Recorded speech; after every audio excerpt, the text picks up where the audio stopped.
بسم اللہ الرحمن الرحیم۔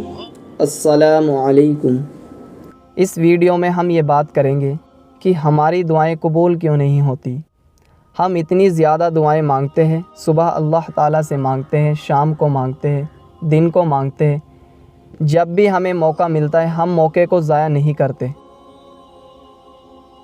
اللہ تعالیٰ کے سامنے دعا کے لیے ہاتھ اٹھاتے ہیں اور اس سے مانگنے لگ جاتے ہیں، لیکن پھر بھی اکثر ہماری دعائیں قبول نہیں ہوتی۔ اس کی کیا وجہ ہے؟ کیا ہمارے اندر کوئی کمی ہے؟ ہمارے مانگنے کے اندر کمی ہے؟ کیونکہ اس رب کے یہاں تو کوئی کمی نہیں ہے، لازمی بات ہے کہ ہمارے اندر ہی کمی ہوگی۔ تو دوستوں اور بہنوں، میں آپ کو بتاتا ہوں کہ ہماری دعاؤں کے اندر کیا کمی ہوتی ہے اور ہم اس کمی کو کیسے پورا کرنا چاہیے، اور ہمیں کیسے دعا مانگنی چاہیے کہ ہماری دعائیں قبول ہو اور ہم اللہ تعالیٰ کے قریب ہو جائیں۔ دیکھیے، سب سے پہلی بات یہ ہے کہ ہم اس طرح دعا نہیں مانگتے جس طرح دعا مانگنے کا طریقہ ہوتا ہے۔ ہر کام کا ایک طریقہ ہوتا ہے، اگر اس طریقے کے مطابق کام نہ کیا جائے تو وہ کام مکمل نہیں ہوتا، پورا نہیں ہوتا۔ تو دعا مانگنے کا بھی ایک انداز ہوتا ہے، ایک طریقہ ہوتا ہے۔ دعا مانگنے کا طریقہ کیا ہے؟ آج جب بھی دعا کے لیے ہاتھ اٹھائے تو سب سے پہلے اللہ تعالیٰ کی تعریف کرے۔ اللہ تعالیٰ اپنی تعریف پہ بہت زیادہ خوش ہوتا ہے۔ جب ہم کسی دنیا دار سے مانگتے ہیں، کسی سے بھی کوئی چیز مانگتے ہیں، تو ہمیں پہلے اس کی تعریف کرنی پڑتی ہے۔ تو دعا کے اندر ہم اللہ تعالیٰ کی تعریف ہی نہیں کرتے، اللہ تعالیٰ اپنی تعریف سے خوش ہوتا ہے کہ دیکھو میرا بندہ میری تعریف کر رہا ہے، میری ثنا کر رہا ہے۔ اللہ تعالیٰ کی تعریف کیا ہے؟ الحمدللہ رب العالمین الرحمن الرحیم مالک یوم الدین، کہ تمام جہانوں کا مالک اللہ ہے، تمام تعریفیں اسی کے لیے ہے۔ اور اسی طرح اللہ تعالیٰ کے مختلف نام ہیں، رحمان ہے، رحیم ہے۔ اسی طرح اللہ تعالیٰ کے بہت سارے نام ہیں، جتنے بھی اللہ تعالیٰ کے آپ کو نام یاد ہے آپ سارے پڑھ دیں۔ تو اللہ تعالیٰ کی تعریف کرنے کے بعد دوسرے نمبر پر آپ صلی اللہ علیہ وسلم کی ذات مبارک پر درود پاک پڑھیں۔ جس دعا کے اندر درود پاک پڑھا جاتا ہے وہ دعا جلدی قبول ہوتی ہے، اور جس دعا کے اندر درود نہیں پڑھا جاتا وہ دعا اٹکی رہتی ہے، اس کی قبولیت کے چانسز بہت کم ہوتے ہیں۔ تو دعا کے اندر دوسرے نمبر پر درود پاک ضرور پڑھیں۔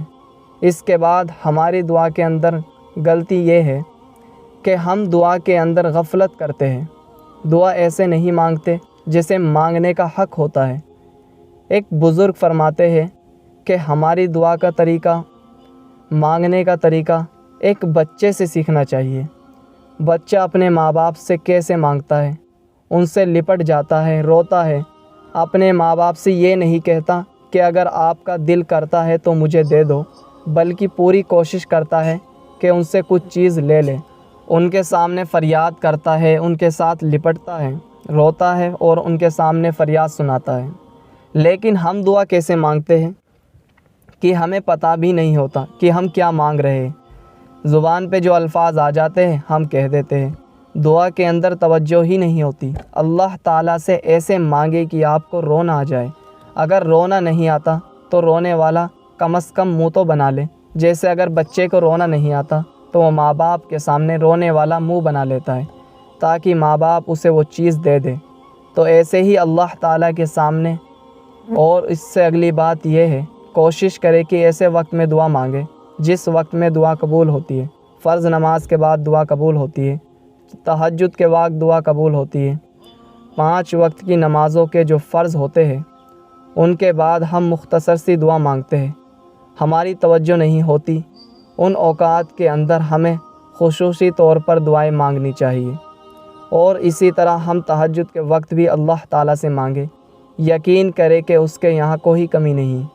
اگر وہ پوری دنیا کے لوگوں کو ان کی چاہتوں کے مطابق عطا کر دے تو اس کے خزانے میں اتنی بھی کمی نہیں آتی جتنی سمندر کے اندر ایک قطرہ پانی نکالنے سے کمی آتی ہے۔ اس کے خزانے لاجواب ہے، لازوال ہے، وہ تو عطا کرنے والا ہے، بس ہمارے اندر کمی ہے کہ ہم اس طرح مانگتے ہی نہیں جس طرح مانگنے کا حق ہوتا ہے۔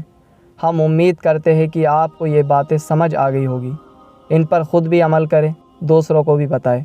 اس ویڈیو کو زیادہ سے زیادہ شیئر کریں اور اسی طرح کے ویڈیوز دیکھنے کے لیے ہمارے چینل حافظ شریف آفیشیل کو سبسکرائب کرنے کے بعد بیل آئیکن کو ضرور دبائیں۔ السلام علیکم۔